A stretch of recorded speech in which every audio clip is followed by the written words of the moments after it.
নবী বলেন আমি আর একদিন আবু বকর রাস্তা দিয়ে কোথাও জঙ্গলার পাহাড়ের পার্শ্ব দিয়ে কোথাও যাই, হঠাৎ আমাদের পেটের মধ্যে ক্ষুধার আবেগ জাগলো। ক্ষুধা নিবারণের জন্য হঠাৎ ডানে বামে তাকায় দেখলাম ময়দানের মধ্যে কোনো বকরি পাওয়া যায়নি। দেখলাম বিশাল একটা বকরির পাল, রাখাল দাঁড়ানো আছে। আমি মোহাম্মদ রাখালের সালাম দিলাম, এদিকে আসো। রাখাল এসে দাঁড়ায়, এই রাখাল, বকরি দুধ দেয়নি বলে দেয়, বলে আমাদের একটু দুধ দেয়। রাখাল বলে মালিকের অনুমতি নাই, আমি কেমনে আমার থেকে দিব, আমার কোনো সুযোগ নেই। নবী বলেন এবার আমি মোহাম্মদ বললাম ঠিক আছে, তুমি দিতে পারবা না, তোমার আমানতের খেয়ানত হয়ে যাবে, ঠিক আছে দেওয়া লাগবে না। তুমি এমন একটা বকরি দাও যেই বকরিটা দুধ দেয় না, দেওয়ার মতো কোনো কায়দাও নাই, নিয়মও নাই, সিস্টেমও নাই, এমন একটা বকরি নিয়ে আসো। বকরি নিয়ে হাজির হয়ে গেল। নবীর সামনে হাজির হওয়ার পরে বকরিটা রসুলের সামনে দাঁড়ানো। ও আল্লাহ, তুমি বকরির মধ্যে দুধ দিয়া দাও। রাখাল বলে আমি দেখতেছি যেই বকরি জীবনে দুধ দেওয়ার না, মরিয়া গেলে জবাই করলেও দুধ আসবে না। এই মুহাম্মদ দোয়া করা মাত্র এই বকরিটা দুধে ভরপুর হয়ে গেল। এবার নবী দুধ দহন করিয়া পেট করে আবু বকর আর নবী পান করলেন। এরপরে বললে রাখাল। রাখাল বলে তাকাইয়া দেখতেছি নবী আবার দোয়া করলেন, আল্লাহ তুমি আবার আগের মতো বকরিটারে বানাইয়া দাও। বকরি আগের মতো হয়ে গেল, এবার পোলান টোলান কিচ্ছু নাই। এবার কয় রাখাল, বকরিটা তুমি পালের মধ্যে দিয়া দাও। আমি এগুলো দেখার পর সহ্য করতে পারি না, এটা সাধারণ কোনো মানুষের এই কারবার হতে পারে না। আমি দেরি না করিয়া আমি সাথে সাথে হাতটা বাড়াইয়া বললাম, আমাকে নবী মুসলমান বানাইয়া দেন। নবী বলেন এই মুসলমানের নাম আব্দুল্লাহ ইবনে মাসউদ রাদিয়াল্লাহু তাআলা আনহু। সে আব্দুল্লাহ মাসউদ কেমন মাসউদ? সাহাবায়ে কেরাম এত বড় দামি। তিনি বলেন আব্দুল্লাহ মাসউদের আল্লাহ নবীর কাইফিয়ত দিয়া বানাইছিলেন। পেছন দিক দিয়া আব্দুল্লাহ মাসউদ যদি হেঁটে যাইতো, সাহাবায়ে কেরাম মনে করত রাসূল হেঁটে যায়, রাসূলের মতো দেখা যায়।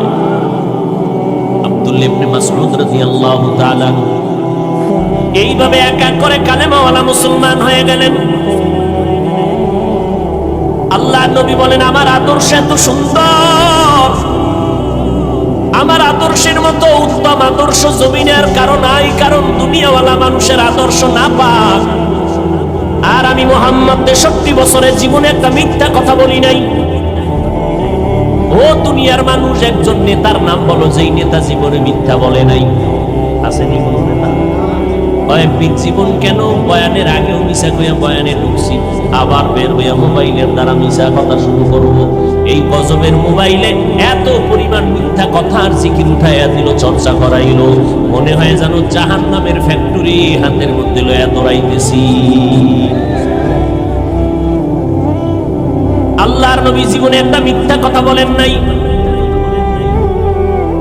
আমার নবীর ঘাম থেকে মিশকের ঘ্রাণ, আমার নবী যখন রাস্তা দিয়ে হাঁটেন দুপার্শ্বের গাছ নত হইয়া নবীরে সালাম জানায়। নবী বলেন আমি এসে দেখলাম আরবের মানুষ বিধবা নারীদেরকে তুচ্ছ মনে করে ঘৃণার নজরে দেখে। আমি আল্লাহর আদেশে প্রথম বিবাহটা করলাম বিধবা নারী। 2 স্বামী অতিবাহিত করার পরে খাদিজা রাদিয়াল্লাহু আনহাকে আমি বিয়ে করলাম। মক্কার মানুষ আরবের লোকেরা আমাকে ধিক্কার জানাইতে লাগলো। আমি মুহাম্মদ চিল্লাইয়া বললাম, খবরদার, আমি মুহাম্মদ নারীদের ইজ্জত রক্ষার জন্য এসেছি। বিধবা নারীর ইজ্জত তোমরা দাও না। আল্লাহ ইজ্জত বাড়ায় দিলেন। ওই খাদিজার এত সম্মান, একদম মুসলমান প্রথম খাদিজা হাসরের ময়দানে দাঁড়ায় যাবে প্রথম নারী নবীর হাতে মুসলমান।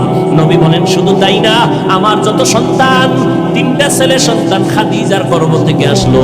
4টা কন্যা সন্তান আমি নবী পাইলাম, তাও খাদিজার গর্ভ থেকে। জায়নাব আমার মেয়ে খাদিজার গর্ভ থেকে আসছে। উম্মে কুলসুম আমার মেয়ে খাদিজার গর্ভ থেকে আসলো। রুকাইয়া আমার মেয়ে খাদিজার গর্ভ থেকে আসলো। আর সর্বশেষ আমার কলিজা ফাতেমা রাদিয়াল্লাহু তাআলা আনহা আমার খাদিজার গর্ভ থেকে দুনিয়াতে আসছে। কিয়ামত পর্যন্ত এই জমিনের মধ্যে আমার নবীর আওলাদের বংশধর বেঁচে আছে। ফাতেমা রাদিয়াল্লাহু তাআলা আনহার সন্তান হাসান ও হুসাইন রাদিয়াল্লাহু আনহুমার মাধ্যমে কিয়ামত পর্যন্ত রাসূলের বংশ জিন্দা থাকবে। ফাতেমা রাদিয়াল্লাহু আনহার সন্তানের মাধ্যমে কিয়ামত পর্যন্ত রাসূলের বংশ জমিনে জিন্দা। এরে নবীর আশিক ওই ফাতেমা জান্নাতের নারীদের সরদারিনী নারী, আমার নারী চারটা কন্যা। নবী বলেন দুনিয়ার মানুষ, এই আরবের মানুষেরা, আমার একটা ছেলেও জিন্দা নাই, আমি মুহাম্মদ চারটা কন্যার বাবা হয়ে আছি। আমি জমিনের মধ্যে প্রমাণ করে দিলাম নারীর সম্মান পুরুষের থেকে বেশি। কেমন বেশি জানো? একটা কন্যা সন্তান যেই বাবায় পেয়েছো তুমি একটা জান্নাতের মালিক হয়ে গেলা। যারা দুইটা কন্যা সন্তান পেয়েছো তুমি দুইটা জান্নাতের মালিক। যারা তিনটা কন্যা সন্তান পেয়েছো তারা তিনটা কন্যা জান্নাতের মালিক। এই সম্মান আল্লাহর নবীর মাধ্যমে আল্লাহ জিন্দা করে দিলেন। নারীদের এত সম্মান আল্লাহ তাআলার নবী বলেন কিয়ামতের ময়দানে আল্লাহ পাক যদি বলেন আমার দ্বীন ও ইসলামকে জিন্দা করার জন্য কে দ্বীনের পথে রক্তকে বিলীন করে দিয়েছো, আল্লাহ যদি বলে আমি দেখতে চাই শাহাদাতের মর্যাদার মধ্যে কে দ্বীনের পথে রক্ত আগে দিয়েছো। দুনিয়ার কোন পুরুষ শাহাদাতের মর্যাদায় রক্ত বিলীন করা কোন পুরুষ দাঁড়াইতে পারবে না। নবী বলেন পৃথিবীর সব মানুষের মধ্যে প্রথম আল্লাহর দ্বীন জিন্দা করার জন্য রক্ত বিলাইয়া শাহাদাতের মর্যাদা যিনি অর্জন করেছেন তিনি একজন নারী। সুমাইয়া রাদিয়াল্লাহু তাআলা আনহা দাঁড়ায় যাবে। নবীর উত্তম আদর্শের মাধ্যমে নারীর ইজ্জত বাড়লো না কমলো? এই কথা যেই হতভাগা, যেই কপাল পোড়া, যেই গাদ্দারেরা, যেই দুশ্মনেরা, বেঈমানের দালালেরা বুঝে না, তারা বলে ইসলাম নারীর অধিকার দেয় নাই। অথচ আল্লাহর কসম একবার, আল্লাহর কসম দুইবার, আল্লাহর কসম তিনবার। হিন্দু ধর্মে নারীর সম্মান পুরুষের থেকে বেশি দিতে পারে নাই। খ্রিস্টান ধর্মের মধ্যে নারীর সম্মান পুরুষের উপরে দিতে পারে নাই। ইহুদি ধর্মের ভেতরে নারীদের সম্মান পুরুষের উপরে দিতে পারে নাই। বৌদ্ধ ধর্মের ভেতরে নারীদের সম্মান পুরুষের উপরে দেয় নাই। একমাত্র কেবলমাত্র শুধুমাত্র ইসলামই দিয়েছে নারীর মর্যাদা পুরুষের উপরে। এক আল্লাহর বান্দি নবীর স্ত্রীর ঘরে গিয়া দাঁড়ায় গেলেন। ও পয়গম্বরের বিবি উম্মাহাতুল মুমিনিন, আমাদের আম্মা জান, নবীর থেকে একটু জানতে চাই, নবীর থেকে আপনি জেনে আমাদের জবাব দেন। কি প্রশ্ন? পুরুষেরা জানাজায় যায় অনেক সওয়াব পায়, আমরা তো এত সওয়াব কামাই করতে পারি না, কারণ আমগো জানাজায় যাওয়ার কোনো রাস্তা নাই। পুরুষেরা জুমার মসজিদে গিয়ে অনেক সওয়াব পায়, আমরা তো জুমায় যেতে পারি না, আমরা এই পরিমাণ সওয়াব কোথায় পাই? পুরুষেরা কাফেরের মোকাবেলায় যুদ্ধের ময়দানে যায়, অনেক সওয়াব কামাই করে, আমরা তো যাইতে পারি না, এই পরিমাণ সওয়াব কোথায় পাবো? নবী কয় ও বিবি জানাইয়া দাও কিয়ামত পর্যন্ত আনেওয়ালা নারীদেরকে। ও পর্দার আড়ালের আম্মা জানেরা, আল্লাহর নবী জানায় দিলেন ও নারীরা স্বামীর খেদমত করো, স্বামীর মাল হেফাজত করো, সন্তানগুলোকে ঘরের মধ্যে আদর্শওয়ালা বানাও, চরিত্রবান বানাও, আর ঘরের মধ্যে নির্জন স্থানে নামাজ আদায় করো। পুরুষেরা জুমায় গিয়া জানাজায় গিয়া যত পরিমাণ সওয়াব পাবে, আম্মা জান তোমাকে ঘরের মধ্যে আল্লাহ ওই পরিমাণ সওয়াব দান করবে। আতিনা ফি দারে দুনিয়া না হাসান, আতিনা ফি দারে উকবা না হাসান, ইয়া গিয়াসাল মুস্তাগীসিন হদিনা ইফতিখারা বিল উলুমে ওয়াল গিনা। হর গরিদে নেকো তু তৈয়ার হ্যায়, जो न मांगे उससे तू बेजार है। আম্মা জানেরা, শাহাদাতের মর্যাদা যদি পেতে চান, পুরুষেরা কাফেরের মোকাবেলায় যুদ্ধের ময়দানে যদি মরে যায়, শাহাদাতের মর্যাদা আল্লাহ দান করবেন। নারীদেরকে আল্লাহ পাক আইন করে দিলেন, ও নারীরা গর্ভের মধ্যে বাচ্চা যদি আসে, ওই বাচ্চা গর্ভে নিয়া তুমি আল্লাহর নাম জপো, নামাজের সুযোগ থাকলে নামাজ পড়ো, নামাজ পড়বা। রাতের বেলা বাচ্চার কারণে তুমি ঘুমাইতে পারো নাই, মদিনার নবী জানায় দেয় ও নারীরা যত রাত ঘুমাইতে পারলা না বাচ্চা গর্ভে থাকার কারণে, আল্লাহর জবানে আল্লাহর মহব্বতে জিকির করবা, তাসবিহ পড়বা, দরুদ পড়বা। প্রত্যেকটা রাত আল্লাহ তাআলা শবে কদরের সমান সওয়াব দান করে দিবে। আর যে আম্মা জান বাচ্চাটা দুনিয়াতে প্রসবকালে আল্লাহ যদি তার জীবনটা নিয়ে যায়, নবী কয় জানাইয়া দাও, বাচ্চা প্রসবকালে যদি কোনো আম্মা জানেন ইন্তেকাল হয়, আল্লাহ বলেন নবী জানাইয়া দেন, আমি ওই নারীটাকে শাহাদাতের মর্যাদায় বিনা হিসাবে জান্নাত দিয়ে দিব। নারীর ইজ্জত বলে ইসলাম দেয় নাই। যারা বলে নিশ্চিত এরা দুনিয়ার নিকৃষ্ট রসুলের দুশ্মন। শুধু দুশ্মন না, নিকৃষ্ট, গোটা পৃথিবীর মধ্যে চূড়ান্ত নিকৃষ্ট দুশ্মন। এদের মতো গাদ্দার, এদের মতো নিকৃষ্ট দুশ্মন আর কেউ হতে। এরে আম্মা জান, আল্লাহ তাআলা আপনাদেরকে নবী বানান নাই, তবে নবীদের মা বানায় দিলেন। আম্মা জান, আমার নবীর মা আমেনা আমেনা, তিনি বলেন মুহাম্মদ যেদিন দুনিয়াতে ভূমিষ্ঠ হয়, আমি একটা নূরের আলো দেখতে পারলাম। এত বিশাল আলো, আমার ঘরটা শুধু আলোকিত হয় নাই, রবিউল আউয়ালের 12 তারিখ বা রবিউল আউয়ালের 2 তারিখ বা রবিউল আউয়ালের 5 তারিখ বা 9 তারিখ নবী আমার গর্ভ থেকে যখন আসছেন, 3টা ছিল সোমবার, সুবহ সাদিকের সময়। হঠাৎ করে তাকাইয়া দেখি এত পরিমাণ নূরের আলো, ওই আলোটা শুধু আমার ঘর আলোকিত দেখলাম না, এই নূরের আলো দিয়ে তাকাইয়া দেখলাম বহু দূরের বসরা এলাকার শহর ওই আলোতে আলোকিত হয়ে গেল। কেমন এক নবী আল্লাহ আমাদেরকে দান করলেন। এই রবিউল আউয়ালে আমরা কি শিখব? মিলাদুন নবী পালন করো, সিরাতুন নবীকে লাথি মারো। এই কথা যারা বলে, এদের মতো নিকৃষ্ট বেয়াদব পৃথিবীতে আর কেউ নেই। সিরাতুন নবী অর্থ কি বলছি একটু আগে মনে আছে? সিরাতুন নবী মানে কোরআন। নবীর আদর্শ হলো কোরআন, নবীর আদর্শ নামাজ, নবীর আদর্শ পর্দা, নবীর আদর্শ হালাল, নবীর আদর্শ জিকির, নবীর আদর্শ রমজানের রোজা। মানে যারা কয় সিরাতুন নবী লাথি মারো, লাথি গিয়া লাগলো কই দেবে, ইমান খবর রাখুনি। এত চালাকি কেন করতেছি? একমাত্র কোরআন হাদিসের কোনো জ্ঞান নাই। 2 নম্বরে জাহান্নামের আযাবের ভয় নাই। এরে নবীরা আশিকেই রবিউল আউয়ালে। এখন মিলাদুন নবী যারা পালন করবে, আমরা কোরআন হাদিস রিসার্চ করে দেখবো আমার নবী কিছু করছেননি। যদি নবী কিছু করেন মিলাদুন নবী উপলক্ষে, তো উম্মতেরাও সেটা করতে পারে। মুসলিম শরীফের হাদিস, আল্লাহর নবীর থেকে পাওয়া যায়, নবী প্রতাপী খাও। হ্যাঁ, আমি তো চ্যালেঞ্জ দিছি বাংলাদেশে, স্পষ্ট চ্যালেঞ্জ।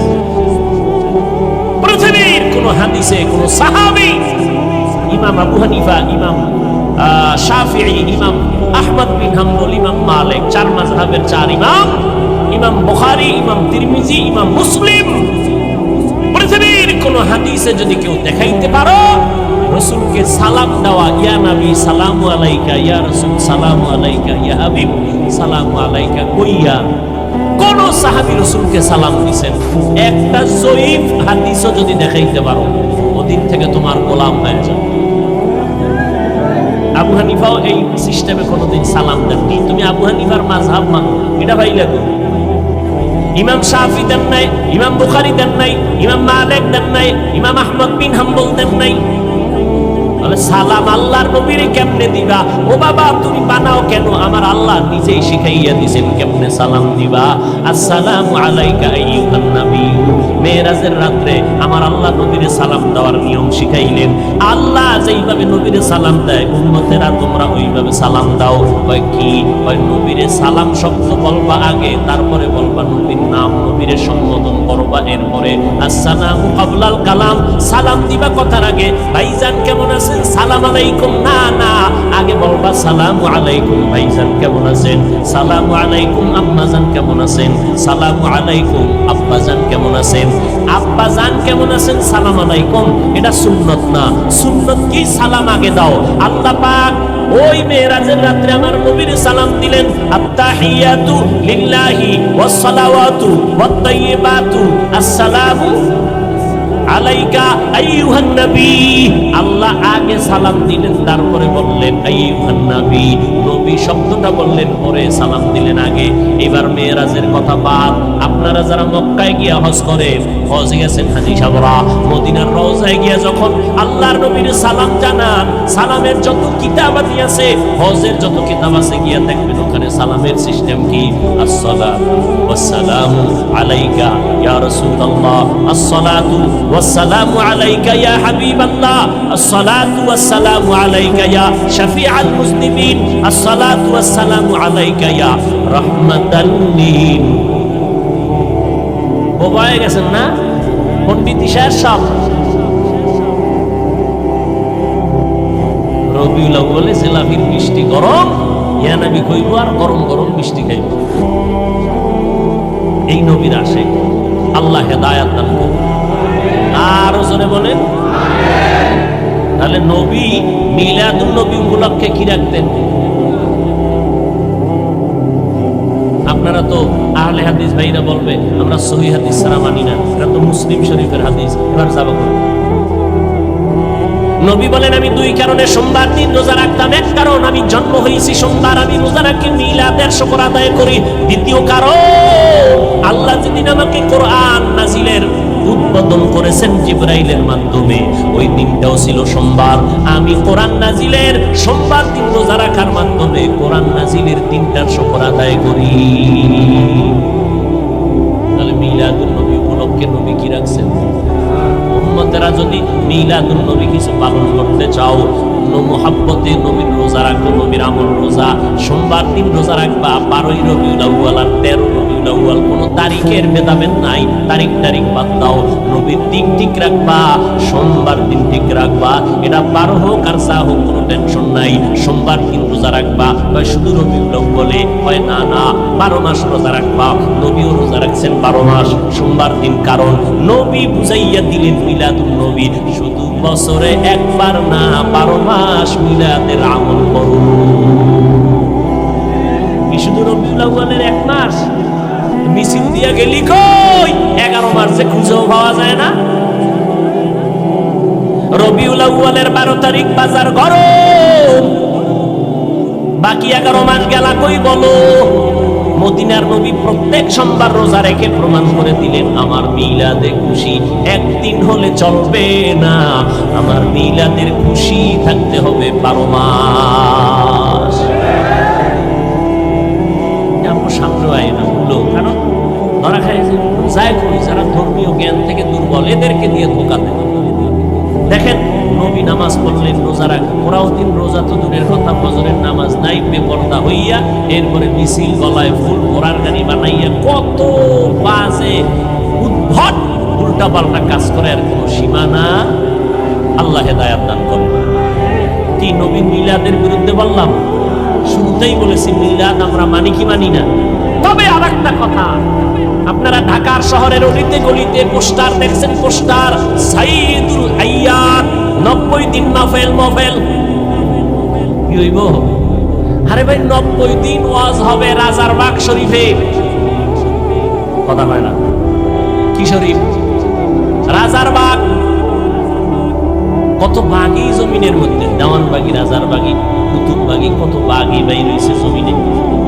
রাজারবাগিরা পোস্টার ছাপায় দিছে সাইয়্যিদুল আইয়াদ, একদিন হবে না 90 দিন হবে। সাইয়্যিদুল আইয়াদ মানে কি? কয় সব ঈদের সরদার, ঈদে মিলাদুন নবী। খোদার কসম,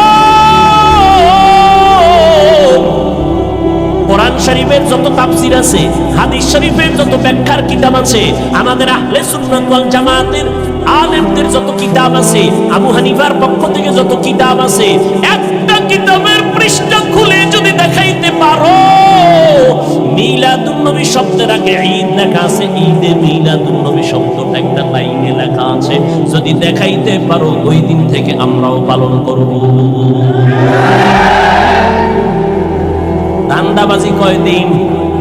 আজরাইল আসবে না, যত আজরাইল যেদিন আসবে ওদিন সব মুখোশ উন্মোচন হয়ে যাবে।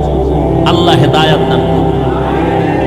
রাসূলের সিরাত পাওয়ারফুল শব্দ, কারণ কান ধরে টানলে মাথা যেমন আসে, সিরাতুন নবী বললে মিলাদুন নবী ভিতরে আসে। এটা আলাদা বলা লাগবে না। রসুলের জীবন বলতেই তো জন্ম থেকে শুরু, কথা ঠিক না? তাহলে জীবন বলতে সিরাতুন নবী বললে মিলাদুন নবী বলতে হয় না, কারণ সিরাতের মধ্যে মিলাদ আছে না নাই? জীবনের মধ্যে জন্মদিন আছে না নাই? এই জন্য আমরা সিরাতুন নবী পাওয়ারফুল শব্দ মানি, আমাদের আলাদা মিলাদুন নবী মানি স্লোগান দেওয়ার কোনো দরকার হয় না। কিন্তু যারা বলে মিলাদুন নবী কায়েম করো, সিরাতুন নবী লাথি মারো, কত বড় মারাত্মক কথা।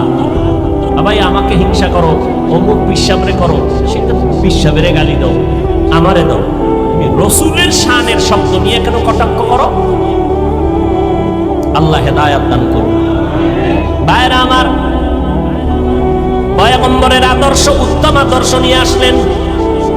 কেমন নবীর উত্তম আদর্শ! আমার নবীর উত্তম আদর্শের মতো আদর্শ জমিনে আর নাই। মায়ার নবী কেমন দামি নবী, যার কোনো গুনাহ নাই।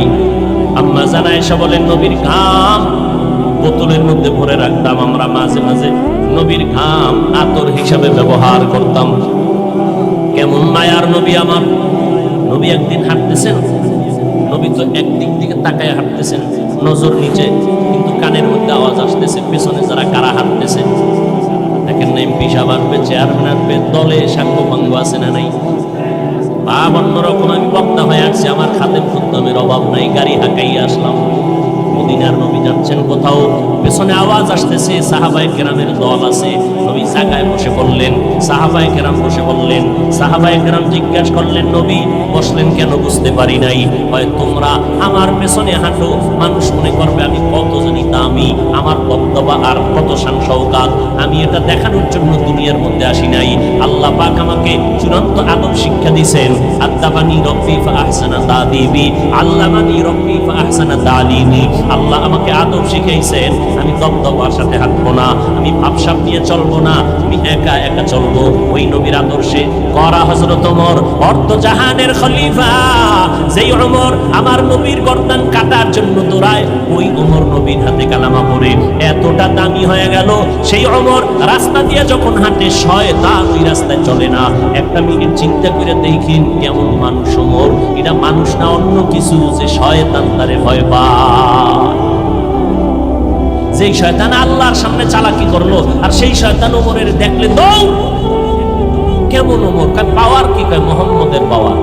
সোহবতে সালে তোরা সালে গুনা, সোহবতে তালে তোরা তালে গুনা থেকে সমান। খারাপ লাগে না? ওয়ালাকাদ যারানা লি জাহান্নামা কাসীরাম মিনাল জিন্নি ওয়াল ইনস লাহুম কুলুবুন লা ইয়াফকাহুনা বিহা ওয়া লাহুম আ'য়ুনুন লা ইউবসিরুনা বিহা ওয়া লাহুম আযানুন লা ইয়াসমাউনা বিহা উলাইকা কাল আনআমি বাল হুম আদাল উলাইকা হুমুল গাফিলুন।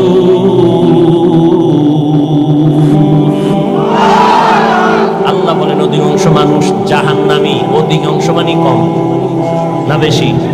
অধিকাংশ মানুষ জাহান্নামী। কেন? এদেরকে আমি আল্লাহ পাক কলব দিলাম, কলব দিয়া তারা ফিকির করে না, গবেষণা করে না। আমি চোখ দিলাম দেখার জন্য, দেখে না। আমি কান দিলাম শোনার জন্য, শুনে না। এই মানুষগুলো আল্লাহ কয় উলাইকা কাল আনআম, চতুষ্পদ জানোয়ার। কয় না, বাল হুম আদাল, চতুষ্পদ জানোয়ারের থেকেও খারাপ। এতটুকু না, উলাইকা হুমুল গাফিলুন, এরা আমি আল্লাহর অবাধ্য বান্দা, জাহান্নামী। আল্লাহ আর এক আয়াতে বলে, ইন্নাল ইনসানা লিরাব্বিহি লাকানুন, মানুষ বড় নিমক হারাম। আল্লাহ আর এক আয়াতে বলেন, উলাইকা হুম শাররুল বারিয়া, চূড়ান্ত ঘৃণিত জানোয়ারের থেকেও এরা খারাপ। সেই মানুষের এত সম্মান দিলেন আমার আল্লাহ কোরআনের দ্বারা, সেই মানুষকে আবার আল্লাহ কয় এরা চতুষ্পদ জানোয়ার থেকেও খারাপ। সূরা আরাফ 9 পারা। আল্লাহ হেদায়েত দান করুন। যা কিছু বলি, উদ্দেশ্য কি সবাই খারাপ হয়ে যাবে? উদ্দেশ্য কি সবাই নবীর আদর্শওয়ালা হয়ে যাবে? ও যুবক, আমার মতো হবেন সেটা একবারও বলি না। এই সাউন্ড, আমার মতো হবেন একবারও বলি না। বরং আমি একবারও বলি না চরমনাই যাও, তাবলিগে যাও, দাওবন্দে যাও, কওমি মাদ্রাসায় যাও, পায়ে ধরে ধরে ধরে ধরে 12টা মাস বয়ান করি আমি, কি বুঝাই রে বাবা? চরমনাই না গেলে গুনাহ হবে একবারও বলি নাই, তাবলীগে না গেলে গুনাহ হবে একবারও বলি নাই, কওমি মাদ্রাসায় না পড়লে গুনাহ হবে একবারও বলি নাই, ও ভাই দেওবন্দীদের কাছে না গেলে গুনাহ হবে একবারও বলি নাই। সারা জিন্দেগির চিৎকারের আওয়াজ হলো দুইটা, ও বান্দা জীবনে যতদিন বেঁচে থাকবা গোলামি করবা আল্লাহ, আর আদর্শ মানতে হবে মদিনাওয়ালা নবীর। এই আদর্শ মানতে গিয়া তুমি চরমনাই যাওয়া কোনো বাধ্য না, তুমি তাবলীগে যাওয়া বাধ্য না, বরং যারা স্কুলে পড়ো আলহামদুলিল্লাহ, কলেজে যারা লেখাপড়া করো আলহামদুলিল্লাহ, আমাদের মাদ্রাসায় তোমার আসার কোনো দরকার নাই। কোনো মৌলবী যদি তোমাদের দাওয়াত দেয়, আমি হাফিজুর রহমান বলে গেলাম, তাদের দাওয়াত তুমি কবুল করবা না, কারণ আমার মাদ্রাসায় আলেম মুহাদ্দিস মুফতি মুফাসসির ছাত্রের অভাব নাই। আমার মাদ্রাসায় ছাত্র অনেক অনেক অনেক, ঘুমানোর জায়গা দিতে পারি না, খানা ঠিক মতো দিতে পারি না, গোসলের জায়গা দিতে পারি না, বরং আমার দেশে আলেম ওলামার দরকার পড়বে না। আমার দেশে অভাব হইল আদর্শবান ডাক্তারের, মুসলমান আদর্শবান ইঞ্জিনিয়ার নাই, মুসলমান আদর্শবান একজন কলামিস্ট নাই, মুসলমান আদর্শবান সাংবাদিক পাই না। আমার দেশে মুসলমান আদর্শবান প্রফেসরের বড় অভাব, আমার দেশে মুসলমান আদর্শওয়ালা মুসলমান এমপির অভাব, মন্ত্রী সাহেবের অভাব, আদর্শবান মুসলমান একজন ডিসি এসপির অভাব। আজ যদি আমার সোনার বাংলায় প্রত্যেকটা থানার ওসি এবং জেলার এসপিডিসি যদি মুসলমান আদর্শওয়ালা নামাজি হইতো, আমগো কোরআনওয়ালাদের কোরআনের বয়ান করতে কোনো পেরেশানি লাগতো না। অতএব স্কুলে পড়ো, কলেজের মধ্যে পড়িয়া ডাক্তার হও, ইঞ্জিনিয়ার হও, সাংবাদিক হও, প্রফেসর হইও। বান্দা তুমি একজন ভালো লেখক হও, একজন ভালো কবি হও, তবে অনুরোধ বেয়াদব হইও না, দুশ্চরিত্রবান হইও না রে বাবা। কারণ বহু ডাক্তার আছে আদব কায়দা নাই, আদর্শ নাই, ডাক্তার হইয়াও তো আমার নবীরে গালি দেয়, ইঞ্জিনিয়ার হইয়াও তো আমার আল্লাহর বিরুদ্ধে কথা বলে। এই মানুষটাকে দুনিয়ার কোনো মানুষ ভালো জানে না।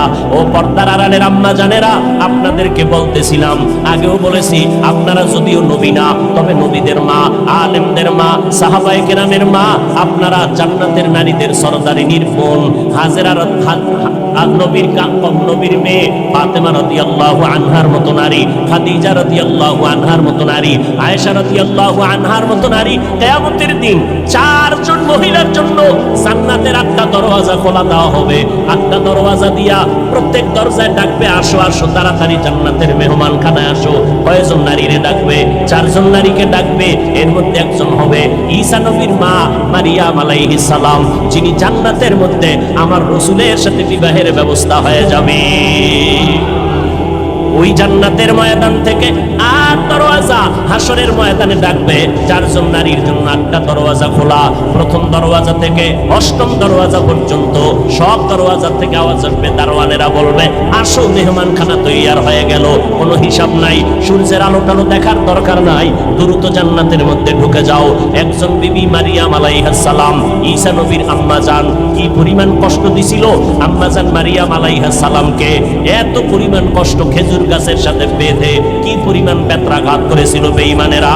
বলে, বাপ সারা সন্তান কেমনে আসলো?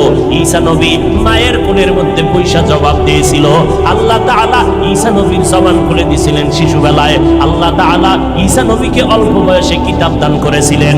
আর একজন নারী খাদিজা রাদিয়াল্লাহু আনহা জান্নাতের 8টা দরওয়াজা দিয়ে ডাকবে, ও খাদিজা আসো, জান্নাতের 8 দরওয়াজা খোলা। ও আব্দুল্লাহপুরের আম্মা জানেরা, ভালো করে শুনে নেন, আপনাদের মর্যাদার বয়ান সারা রাত্র যদি করি শেষ করা যাবে না রে আম্মা জান। আপনারা ডাক্তারের মা, বড় বড় ইঞ্জিনিয়ারের মা, বড় বড় ডিসি এসপির মা। এই জমিনের মধ্যে যত ভালো ভালো সন্তান দেখেন, আখিরাতের লাইনে, ধর্মীয় লাইনে তাও ভালো মায়ের সন্তান। আবার দুনিয়ার লাইনে যত ভালো ভালো সন্তান দেখবেন, সব হলো ভালো মায়ের অবদান। ভালো মা ছাড়া কোনো ভালো সন্তান জমিনে নাই। ডিসি সাহেবের ব্যবহার বড় ভালো। ডিসি সাহেব কয়, আমিও কোরআন পড়ছি হুজুর, আপনারা ওয়াজ মাহফিল করেন, আমার কোনো বাধা নাই, আমার জন্য মোনাজাতে একটু দোয়া করবেন। ডিসি সাহেব আপনার ব্যবহার দিয়ে কলিজাটা ঠান্ডা হয়ে গেল। ও ডিসি সাহেব, আপনার মধ্যে এত ধর্মের জ্ঞান আর মোহাব্বত কেন? কয় হুজুর, আমি যদিও মাদ্রাসায় পড়তে পারি নাই, তবে কোরআনটা পড়ছি। কয় কেমনে? কয় মক্তবে সকালবেলা আমার আব্বা আম্মা মক্তবে কোরআন পড়াইছে। ও ভাই, কোরআনটা পড়িয়া ডিসির চেয়ারে বসছে, এখন কোরআনের ঘ্রাণ তার জবানে আছে না নাই? ও বান্দা, এই জন্য তুমি স্কুলে পড়ো, কলেজে পড়ো, আল্লাহর কোরআনের বউটা তোমার অন্তরে ঢুকাইয়া নাও।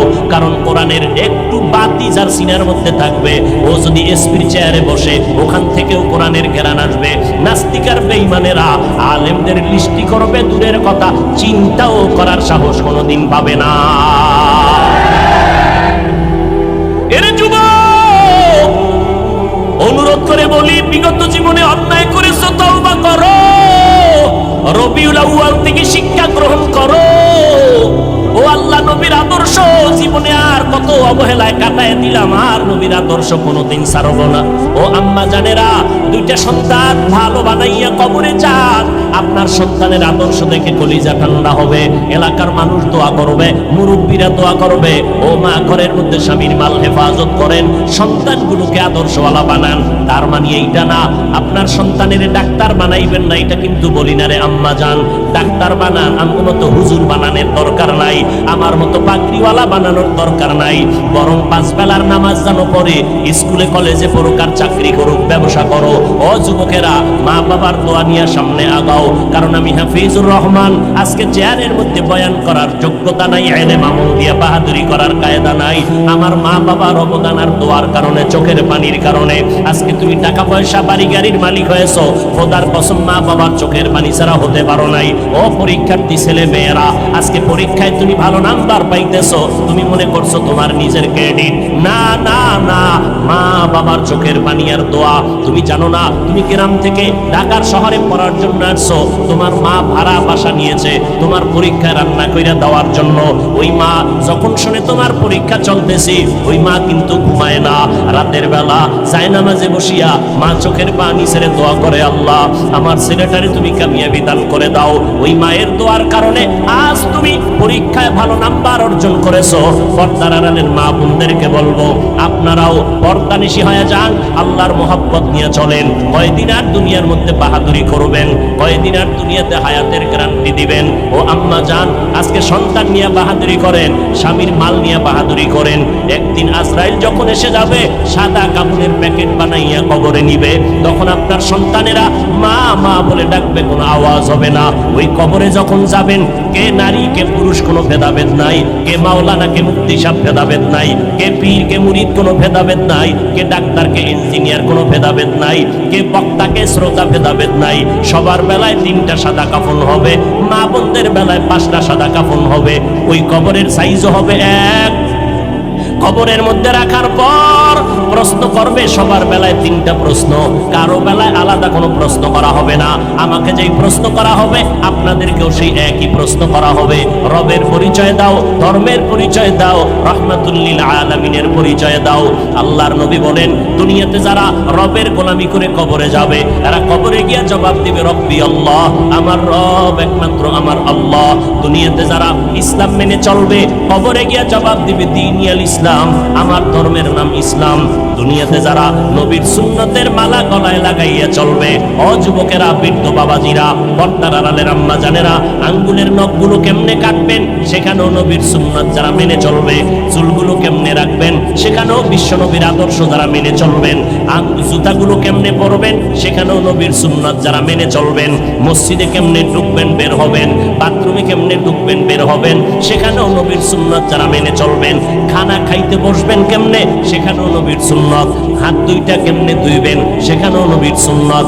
একটা একটা বয়ান করলে সারা জিন্দেগি চলে যাবে রে বাবা। খানা খাইতে যখন বসবেন, সেই প্লেটের মধ্যে খানা নেবেন, ওই প্লেটে কখনো হাত ধুইবেন না। নবীজি বলেন, দোনো হাতের কবজা পর্যন্ত আলাদা একটা পাত্রের মধ্যে ধুইয়া নাও। নবীর উম্মতেরা চিল্লাইয়া চিল্লাইয়া, আলেম ওলামারা জীবনভর বলল, হাতের কবজা পর্যন্ত ধুইয়া এরপরে ভিন্ন প্লেটে খানা নিয়ে খাও। হুজুরদের কথা মদিনাওয়ালার সুন্নাত গায়ে লাগায় নাই। সরকার যখন পুলিশ নামাইয়া দিল, বেতের বাড়ি দিয়া সবটিরে সাইজ করিয়া দাও, হাতের কবজা পর্যন্ত ধুইতে হবে, না হয় করোনায় মরে যাবে। পুলিশের বেতের বাড়ির ভয়ে এই বেহায়া বাঙালি হাত ধুইতে রেডি হলো, কিন্তু আলেমের কথায় মদিনার মুহাব্বতে হাত ধুইতে রাজি হয় নাই। কি পরিমাণ বেহায়া, বেলাজা, বেশরম! এরে নবীর আশিক, তুমি যখন প্লেটের মধ্যে খানাটা নিবা, ডান দিক দিয়া তুমি খানা শুরু করবা, বিসমিল্লাহ বলিয়া খানা শুরু করবা। এরে আল্লাহর বান্দা, বাম হাতে কোনো তরকারি নিবা না, ডান হাতে নিবা। বলবা হাফিজ ভাই, আমার ডান হাতে ভাত দিয়া তো লাগানো, আমি কেমনে চামচ দিয়ে নিব? বলে চামচটা তুমি আঙ্গুলগুলো ভালো চেটে, এরপরে তুমি চামিচের অংশটা এখানে ধরো, বৃদ্ধা আঙ্গুল আর শাহাদাত আঙ্গুলের মাঝখানে ধরিয়া, এরপরে তুমি চামচের আগা হোক বা গোড়া দিয়া ধইরা তুমি তরকারি নাও, মাছ নাও, নবীর তরিকা মতে চলো। এরপরে বান্দা নবীর তরিকা মতে খানাটা খাইয়া শেষ সময় প্লেটটা চেটে চেটে খাও, আর ফাঁকে ফাঁকে তুমি আল্লাহর শুকর আদায় করো, লাকাল হামদু ওয়া লাকাশ শুকর। ও মা, কত মানুষ সামনে খানা পায়, খাইতে পারে না, ডাক্তার নিষেধ করে। আল্লাহ তুমি আমার পেট স্টোমার ভালো রাখছো, হজম শক্তি ভালো রেখেছো, আল্লাহ তোমার শুকর আদায় করি। খানার পরে নিজের ওই খানার প্লেটে হাত ধুইও না, অন্য প্লেটে আবার দোনো হাতের কবজা পর্যন্ত ধুইয়া নাও। নবীর সুন্নাত অনুযায়ী যদি চলো, ডাক্তারের কোনো পরামর্শ লাগবে না। আমার নবী হলেন বিশ্বব্যাপী বড় ডাক্তার। বিজ্ঞানীরা গবেষণা করতেছে, মোহাম্মদ এমন একজন ডাক্তার ছিলেন, নবী সবুজ কালারটাকে পছন্দ করেছেন, সাদা কালারের পাঞ্জাবি পরেছেন। এরপরে নবী সবুজ কালো পাগড়ি পরেছেন, কিন্তু নবী বেশিরভাগ সাদাটাকে পছন্দ করেছেন। বিজ্ঞানীরা মাথা খাটাইয়া আবিষ্কার করতে শুরু করলো, মোহাম্মদ দোজাহানের সর্দার সাদা কালারটাকে বেশি মহব্বত কেন করলেন? গবেষণা করিয়া এইবার বিজ্ঞানীরা, স্বাস্থ্য বিজ্ঞানীরা লেখা দিছে, সাদা কালার মোহাম্মদ পছন্দ করার কারণ হলো 12টা মাসের মধ্যে কিছুদিন গরম, কিছুদিন শীত হয়, ঠান্ডা হয়। ঠান্ডার মধ্যে সাদা কালারটা শরীরের জন্য মেচিং হয়, গরমের সময় সাদা কালারটা শরীরের সাথে মেচিং করে। কারণ সূর্যের যত গরম হোক না কেন, সাদা কালারটা কন্ট্রোল করে শরীরের সাথে, এরপরে অ্যাডজাস্ট করে দেয়। আবার যত প্রচন্ড গরম হোক না কেন, সাদা কালারে আইসা লাগার পর এরপরে কন্ট্রোল কইরা ওই বাকি অংশ শরীরের সাথে অ্যাডজাস্ট করে দেয়। সাদা পোশাক থাকলে, আপনারা যারা সৌদি আরবে গেছেন, আমরা গেছি দেখছি, আমাদের গরমে জিহ্বা ফেটে যায়, হাত ফেটে যায়, ওদের কোনো হাত ফাটে না। ওরা একটা জামা, মোটা সাদা কাপড়ের জামা পইরা কলার লাগাইয়া আবার রুমাল মাথায় দিয়া প্রচন্ড গরমের মধ্যে দৌড়ায়। চিন্তা করলাম, আমার নবী সাদা কালারটা পছন্দ করার কারণটা কি? বিজ্ঞানীরা যা বলছে তাই সঠিক। বিজ্ঞানীরা কয়, মোহাম্মদ মেসওয়াকের আইন কেন করলেন? মেসওয়াক দিয়ে নামাজ পড়ো রে বান্দা, মেসওয়াক করিয়া যদি ওযু বানাইয়া নামাজ পড়ো, একটা মেসওয়াকের নামাজে এক এক রাকাতে 70 রাকাতের সমান সওয়াব আল্লাহ তোমার আমলনামায় দান করবে। এই মেসওয়াকের দ্বারা দাঁত পরিষ্কার হবে, এরপরে দুর্গন্ধ চলে যাবে, সেটা বেরাসের দ্বারা কোনোদিন হবে না। আমিও বেরাস করি, কিন্তু বেরাসের দ্বারা সাময়িক দাঁতের ময়লা যায়, কিন্তু দুর্গন্ধ দূর হয় না। নবী বলেন মেসওয়াক করো, আর এই মেসওয়াক করলে 100 উপকার আছে মেসওয়াকের মধ্যে। এর মধ্যে সর্বশ্রেষ্ঠ উপকার, মরণকালে জবানে কালেমা জারি হয়ে যাবে। 10টার সময় নামাজ বাদ দিয়া বেরাস গুতাও, মেসওয়াকের খবর নাই। এরে নবীর আশিক, রবিউল আউয়াল তোমাকে কি বার্তা দেয়? বলে নবীর সুন্নতের মালাটা গলায় লাগাও, নবীর মহব্বতে টুপিটা মাথায় দাও, আজকে থেকে তওবা করো। ওই অন্ধকার কবরে যারা সুন্নতের আমল নিয়ে যাবে, নবী বলেন কবরের মধ্যে নবীকে দেখাইয়া বলবে, এর কবরওয়ালা চিনো, নবীর চিননি। নবীর যারা সুন্নতের আশিক, এরা দেখা মাত্র চিনে ফেলবে। নবী বলেন চিনা মাত্র বলবে, এই তো আমার মায়ার নবী, হাযা মুহাম্মাদুন সাল্লাল্লাহু আলাইহি ওয়াসাল্লাম, আমার মায়ার নবী।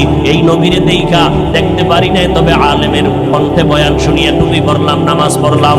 ও নবীর আশিকের দল, আল্লাহর নবী বলেন সাথে সাথে আমার আল্লাহ গায়বী আওয়াজ দিবেন, ও কবরের ফেরেশতা, আমার বান্দাটারে আর কষ্ট দিও না।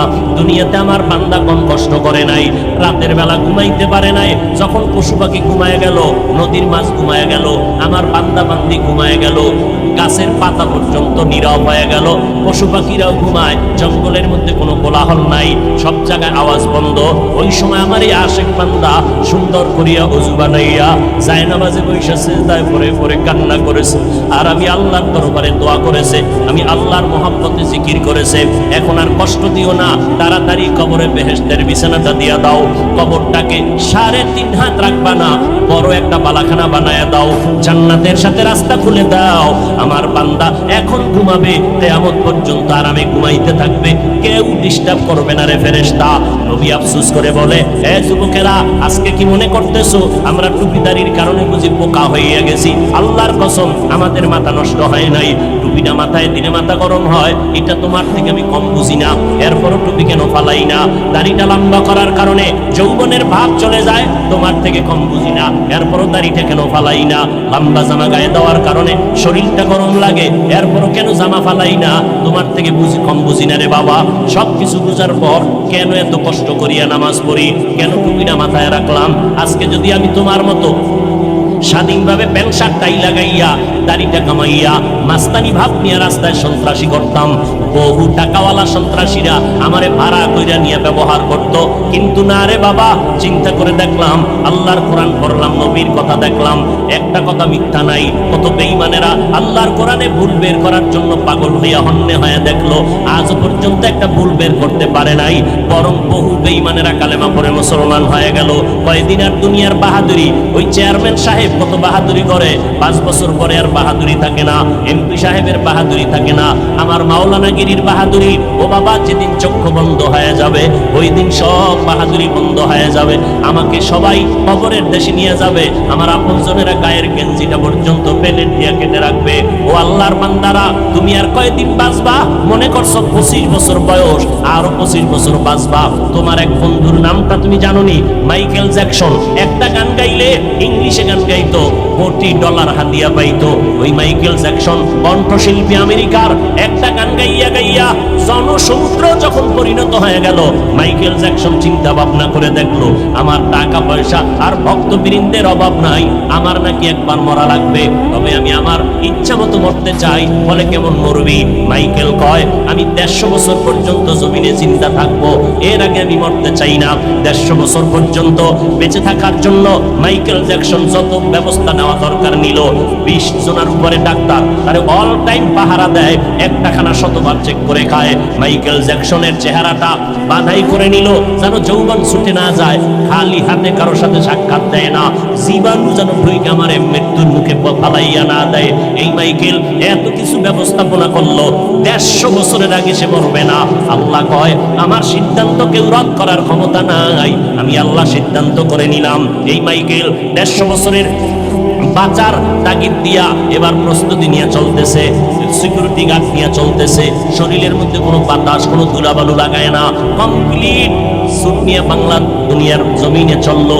আল্লাহর কুদরত, একদিন হঠাৎ করে মাইকেলের মাথায় একটু ব্যথা ব্যথা ভাব, 20 জনের উপরে ডাক্তার অল টাইম তারে চিকিৎসা দেয়, কোনো রোগ যেন ভেতরে ঢুকতে না পারে। হঠাৎ করে বিছানায় শুইয়া ঘুম পড়লো, একটু আরাম করতেছে, তখন তার বয়স মাত্র 50-এর কোঠা পেরিয়ে যাচ্ছে।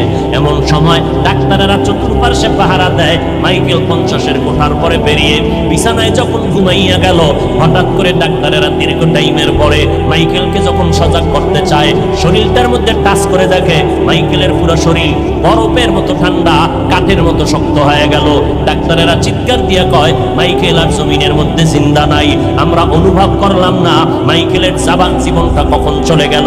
এ যুবকেরা, মাইকেলের থেকে তুই তো আর বেশি ব্যবস্থা গ্রহণ করতে পারো নাই।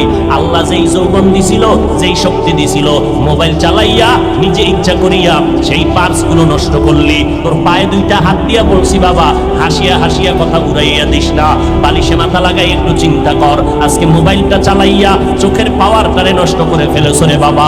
পায়ে ধরে বলছি, কথাগুলো এমনে ফালাইয়া দিস না, আজকে বালিশে মাথা লাগাইয়া চিন্তা কর। এই মোবাইল চালাইয়া চালাইয়া তোর মাথাটারে গরম বানাইয়া দিলি, এখন লেখাপড়া করতে মনে চায় না, কোনো বই লিয়া পড়তে বসলে মাথা ব্যথা করে। এই মোবাইলের কারণে তোর বুকে ব্যথা কিন্তু বেড়ে গেছে, মাথা ব্যথা বেড়ে গেছে। এই মোবাইলের কারণে খানার রুচি পর্যন্ত নষ্ট হয়ে গেছে। এই মোবাইলের কারণে রে বাবা তোমার হার্ট দুর্বল দুর্বল হয়ে গেছে, ওদিক থেকে তোমার রোগশোকে তুমি ধ্বংস হয়ে যাইতেছো, তোমার ব্রেনের উপরে এফেক্ট করতেছে, তোমার হাত দুর্বল হয়ে যাইতেছে। এই মোবাইলের কারণে তোমার যৌবন নষ্ট হয়ে গেল, তোমার জীবনটা দুর্বিষহ হয়ে গেল। এখন খানা ভালো লাগে না, ঘুম ভালো লাগে না, এই মোবাইলের পেরেশানিতে পইরা পইরা লেখাপড়া পর্যন্ত ভালো লাগে না। কখন যেন তোমার জীবনটা চলে যায় তোমার জানা নাই। পায়ে হাত রেখে বলছি রে বাবা, একটু আগেও বলছি, আবারও বলতেছি, আমি তোমাদের আমাদের মতো হুজুর হইতে বলি না, একটাই দাবি করে বিদায় নিতে চাই, নবীর আদর্শের মালা গলায় লাগাইয়া স্কুলে পড়ো, কলেজে পড়ো, চাকরি করো, ব্যবসা করো, বলবা হাফিজ ভাই এটা কেমনে সম্ভব? একটু ডানে বামে নজর করে দেখো রে বাবা, তোমার মতো আমার মতো যুবক স্কুলে কলেজে লেখাপড়া করে, 5 বেলার নামাজি ছাত্র ছাত্রী, একটু জিব্বা নাড়াইয়া তুমি জবাব দাও, আছে না নাই? যদি বলো থাকে, তুমি কেন পারবা না রে বাবা? তোমার মতো যুবক আজকে তাকায় দেখো, এই বিশ্ব রোডে গাড়ি চালায়, ড্রাইভারি করে, এক বেলার নামাজও বন্ধ করে না। আজান হয়ে গেছে, চলন্ত গাড়িটারে ব্রেক করিয়া মসজিদে কন্ট্রাক্টর, হেল্পার, ড্রাইভার ঢুকে গেল এবং যাত্রীরা পর্যন্ত নামাজ আদায় করে। ও আল্লাহর বান্দারা, তাকাইয়া দেখো, তুমি কেন পারবা না? তোমার আমার মতো যুবক বান্দারা র্যাব, আর্মি, পুলিশ, বিডিআরের চাকরি করে, এক বেলার নামাজও বাদ দেয় না। বলো বাবা, তুমি কেন পারবা না? তোমার আমার মতো যুবক তাকায়া দেখতেছো, নদীর মধ্যে মাছ ধরে, জমিনের মধ্যে কৃষি কাজ করে, এক বেলার নামাজও বাদ দেয় না। বাবা, তুমি কেন পারবা না?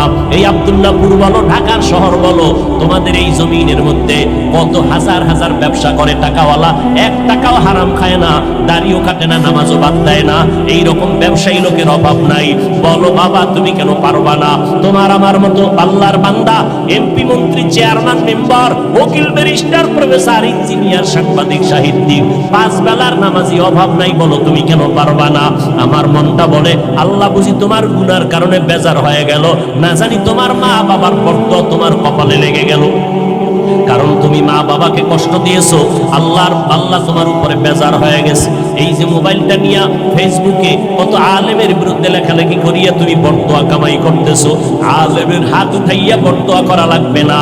ও আল্লাহর বান্দারা, আল্লাহ যদি বেজার হয়ে যায়, আল্লাহ পাকের আইনটা কি জানো? ক্বালান নবী সাল্লাল্লাহু আলাইহি ওয়া আলিহি ওয়া সাল্লামা ফীমা ইয়ারবিহি আন রাব্বিহি আযজা ওয়া জাল্লা, বুখারী শরীফে আল্লাহ হাদিসে কুদসিতে জানায় দেয়, মান আদালি ওয়ালিয়ান ফাকাদ আযানতুহু বিল হার।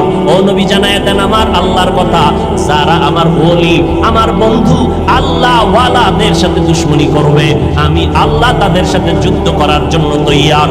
অতএব যারা আহলে হক আলেমের বিরুদ্ধে লেখালেখি করো, যারা আলেমের বিরুদ্ধে বিশুদ্ধার করো, আল্লাহ বেজার, মা বাবার অভিশাপ তোমার কপালে। কারণ একই মজলিসে বৈশা বয়ান শুনছো, মোনাজাত ধইরা হাত তুললা, কত বান্দার চোখে পানি, অথচ আমার চোখে কেন পানি আসে না? একটু চিন্তা করো, তোমার মোনাজাতে কেন কান্না আসে না? একমাত্র কারণ, গুনার কারণে দিলটা পাথর হয়ে গেল। এই গুনাহ অবস্থায় আল্লাহ ডাক দিয়া কয়, তওবা কর, একটা সেকেন্ডের মধ্যে আমি তোর জীবনের গুনাহ মাফ করে দিব।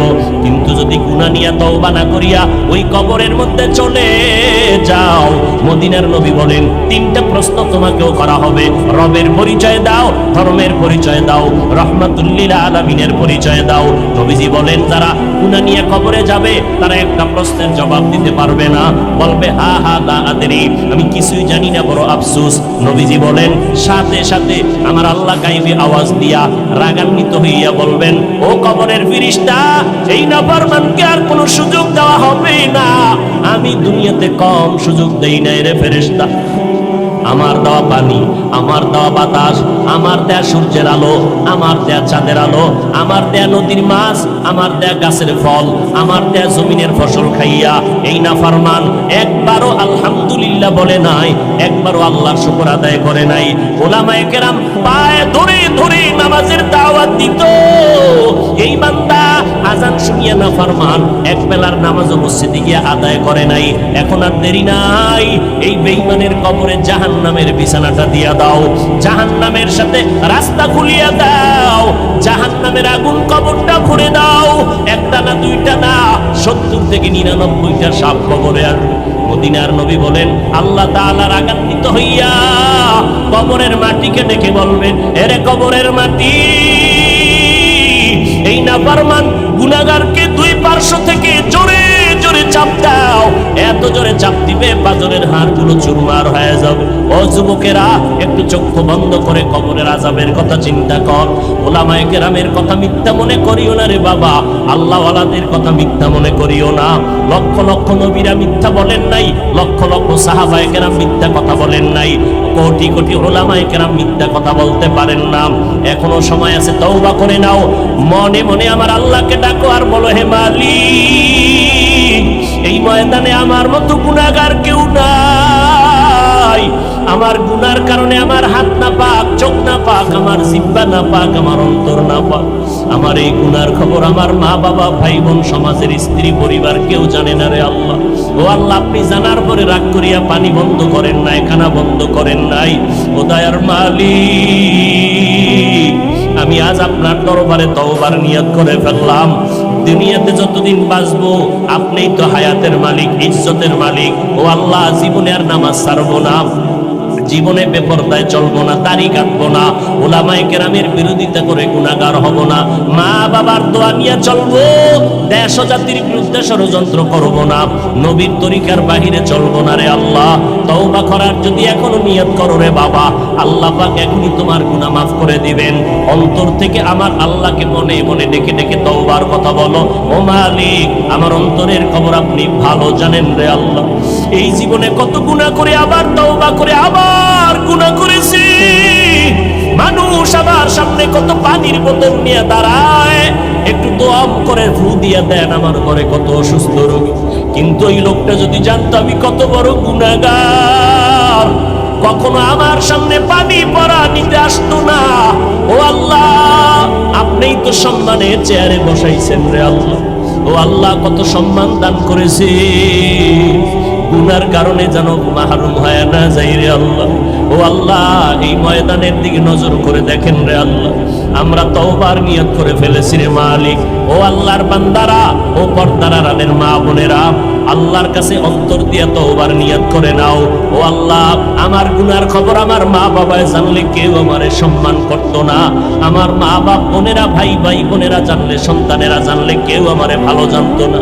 ও আল্লাহ, আপনি জানার পরেও তো আমার ইজ্জত নষ্ট করেন নাই, আমার খানা বন্ধ করেন নাই।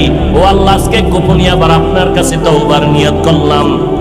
ও আল্লাহ, আমি ব্যবসা করি, চাকরি করি, যাই করি, আজকে থেকে নামাজ আর বন্ধ করব না, আজকে থেকে বেপরদায় চলবো না, মা বাবার সাথে বেয়াদবি করে বরদোয়া নিব না, নবীর তরিকার বাহিরে চলবো না, দাড়ির মধ্যে অস্ত্র লাগাইব না, ওলামায়ে কেরামের পরামর্শ নিয়ে আমল করব, আর দেশ ও জাতির বিরুদ্ধে কোনো ষড়যন্ত্রে লিপ্ত হব না। তওবা করার যদি অন্তরে নিয়ত হয়, মুনাফিকি আর দুর্বলতা যদি অন্তরে না থাকে, খাঁটি তওবার নিয়তে আল্লাহর মহব্বতে দুটো হাত আল্লাহকে দেখাইয়া দেই।